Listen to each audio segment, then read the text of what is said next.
இனிமே கண்ணை மூடிட்டு கடலை எண்ணெய் வாங்கலாம். ஏன்னா மந்த்ரா கடலை எண்ணெய் இதயத்தின் தயாரிப்பு. வறுக்க பொரிக்க ஏன் எல்லா சமையலுக்கும் மந்த்ரா தான். மந்த்ரா கடலை எண்ணெய், அபார ருசி, ஆரோக்கியமான உடல் நலம். வணக்கம். செய்தி சுருக்கம். வாங்கினா ரூபாய் 1000, திருப்பி தந்தா ரூபாய் 25,000. அறிவாலயத்தில் அமோகம். சட்டசபை தேர்தலில் திமுக சார்பாக போட்டியிட விரும்புவோருக்கான விருப்பமனு விநியோகம் கடந்த பிப்ரவரி 20 துவங்கியது. திமுக தலைமையகமான சென்னை அறிவாலயத்தில் மார்ச் 2 வரை பூர்த்தி செய்யப்பட்ட விருப்ப மனுக்கள் பெறப்படும் என திமுக அறிவித்தது. விருப்பமனு அளிப்போர் எண்ணிக்கை அதிகரித்ததால் மார்ச் 6 வரை நீட்டிக்கப்பட்டது. அதன்படி விருப்ப மனுக்கள் விநியோகம் தற்போது முடிந்துள்ளது. மொத்தமுள்ள 234 தொகுதிகளுக்கும் 11,000 விருப்ப மனுக்கள் விற்கப்பட்டுள்ளன. ஒரு மனுவின் கட்டணம் 1000 ரூபாய். அதனை வாங்கி சென்று பூர்த்தி செய்து மீண்டும் கொடுக்கும் போது விண்ணப்ப கட்டணமாக பொது தொகுதிக்கு 25,000 ரூபாய், தனி தொகுதிக்கு 15,000 ரூபாய் என வசூலிக்கப்பட்டது. அந்த வகையில் திமுகவுக்கு 20 கோடி ரூபாய்க்கு மேல் வசூலாகி இருப்பதாக கூறப்படுகிறது. சமீபத்தில் திமுகவில் இணைந்த முன்னாள் முதல்வர் பன்னீர்செல்வம் போடிநாயக்கனூர் தொகுதிக்கும் அவரது மகன் ரவீந்திரநாத் ஆண்டிப்பட்டி தொகுதிக்கும் விருப்ப மனு அளித்தனர். திருவண்ணாமலை தொகுதியில் மீண்டும் போட்டியிட அமைச்சர் வேலு, கரூர் தொகுதிக்கு முன்னாள் அமைச்சர் செந்தில் பாலாஜி உட்பட ஏராளமான திமுகவினர் விருப்ப மனுக்கள் அளித்துள்ளனர். இரவோடு இரவாக ஏறிய சிலிண்டர் விலை. ஈரானுடனான போர் பதற்றம் காரணமாக எரிபொருள் தட்டுப்பாடு ஏற்படாது என்று மத்திய அரசு கூறியிருந்தது. இந்த நிலையில் நள்ளிரவில் கேஸ் சிலிண்டர் விலையை திடீரென உயர்த்தியது. வணிக பயன்பாட்டுக்கான சிலிண்டர் விலை 114 ரூபாய் 50 காசும், வீட்டு பயன்பாட்டுக்கான சிலிண்டர் விலை 60 ரூபாயும் உயர்ந்துள்ளது. அதன்படி சென்னையில் வணிக பயன்பாட்டுக்கான 19 கிலோ எடை கொண்ட சிலிண்டர் இப்போது 2043 ரூபாய் 50 காசுக்கு விற்பனை செய்யப்படுகிறது. 868 ரூபாய் 50 காசுக்கு விற்பனை செய்யப்பட்டு வந்த 14.2 கிலோ எடை கொண்ட வீட்டு பயன்பாட்டுக்கான சிலிண்டர் 928 ரூபாய் 50 காசுக்கு விற்பனையாகிறது. அதிமுக கூட்டணிக்கு மேலும் ஒரு கட்சி ஆதரவு. தென் மாவட்ட ஓட்டுகளை தட்டி தூக்க பழனிசாமி திட்டம். தமிழ்நாடு தேவேந்திர குல வேளாளர் கூட்டமைப்பின் தலைவராக இருந்த பசுபதி பாண்டியன் இறந்த பின் அவரது மகள் சந்தனப்பிரியா அந்த அமைப்பின் மாநில பொதுச் செயலராக உள்ளார். கடந்த லோக்சபா தேர்தலில் அதிமுகவுக்கு ஆதரவு அளித்து தென் மாவட்டங்களில் பிரச்சாரம் செய்தார். அவரது அமைப்புக்கு தென் மாவட்டங்களில் ஆதரவு இருப்பதால் அவரை அழைத்து அதிமுக பொதுச் செயலர் பழனிசாமி பேசினார். அதிமுக கூட்டணியில் அவர் சேர முன்வந்துள்ளதாகவும் ஒரு தொகுதி ஒதுக்க முடிவாகி உள்ளதாகவும் கூறப்படுகிறது. தேவேந்திர குல வேளாளர் சமூக ஓட்டுகள் அதிகமாக இருக்கும் நிலக்கோட்டை அல்லது ஒட்டப்பிடாரம் தொகுதி ஒதுக்க வாய்ப்பு உள்ளதாக அதிமுக வட்டாரத்தில் கூறப்படுகிறது. இது குறித்து அதிமுக வட்டாரங்கள் கூறியதாவது: திமுக தலைவர் ஸ்டாலினை போல நிறைய கட்சிகளை கூட்டணியில் இணைத்து அதிமுக பாரதிய ஜனதா கூட்டணியை வலுப்படுத்த வேண்டும் என மத்திய உள்துறை அமைச்சர் அமித்ஷா உத்தரவிட்டுள்ளார். அதற்கேற்ப சின்ன சின்ன கட்சிகளையும் விடாமல் கூட்டணியில் சேர்க்கும் முயற்சியில் அதிமுக களமிறங்கியுள்ளது. அதற்காக தமிழகத்தில் ஓரளவுக்கு செல்வாக்கோடு இருக்கும் அனைத்து கட்சிகளிடமும் கூட்டணி குறித்து பேசுமாறு கட்சியினருக்கு பொதுச் செயலர் பழனிசாமி உத்தரவிட்டுள்ளார். அந்த வகையில்தான் தமிழ்நாடு தேவேந்திர குல வேளாளர் கூட்டமைப்பை அதிமுக கூட்டணியில் இணைக்க முடிவெடுக்கப்பட்டுள்ளது. உள்துறை அமைச்சர் அமித்ஷா தேமுதிக போன்ற ஓரளவுக்கு மக்கள் செல்வாக்குள்ள கட்சிகளை கூட்டணியில் இணைக்க வேண்டும் என்ற நோக்கில்தான் நிறைய கட்சிகளை கூட்டணியில் இணைக்க வேண்டும் என சொல்லியுள்ளார். ஆனால் அது கைகூடாததால் சின்ன சின்ன கட்சிகளை கூட்டணியில் சேர்க்க முயற்சிக்கின்றனர்.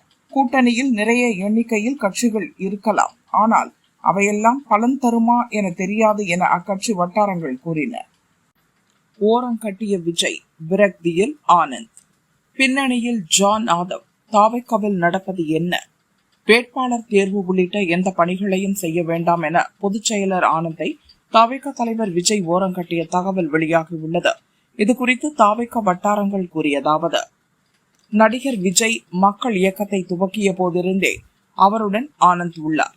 மக்கள் இயக்கத்துக்கு நிர்வாகிகள் நியமித்து நலத்திட்ட நிகழ்ச்சிகளை நடத்தி அதை வலுப்படுத்தினார்.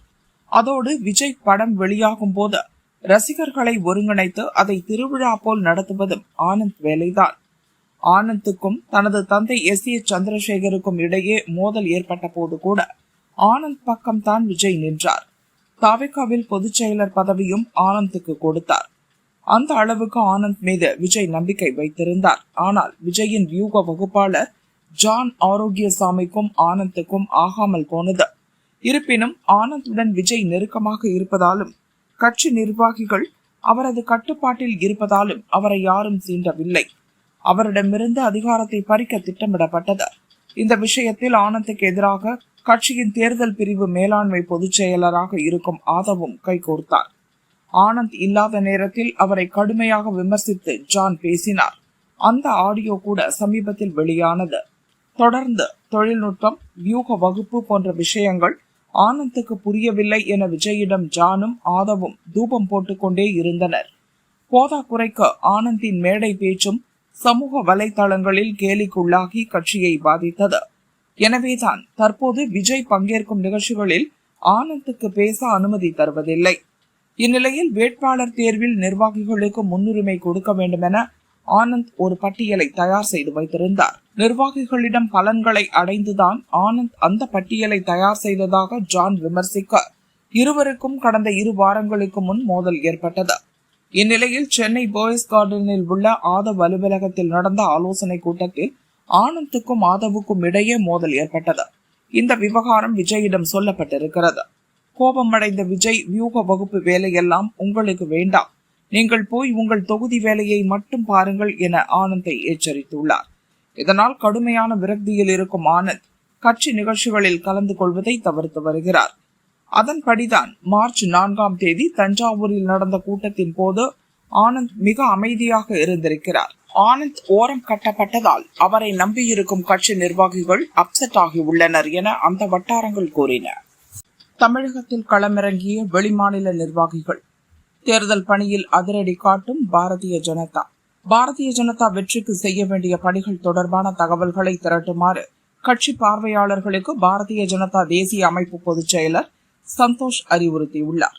சட்டசபை தேர்தலில் அதிமுக கூட்டணியில் இடம்பெற்றுள்ள பாரதிய ஜனதா 40 தொகுதிகளில் போட்டியிட திட்டமிட்டுள்ளது.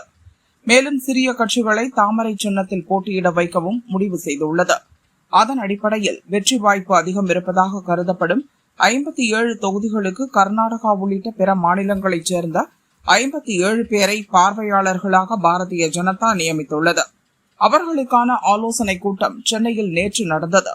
இதில் பாரதிய ஜனதா தேசிய அமைப்பு பொதுச் செயலர் சந்தோஷ், தமிழக பாரதிய ஜனதா தலைவர் நயினார் நாகேந்திரன் உட்பட பலர் பங்கேற்றனர்.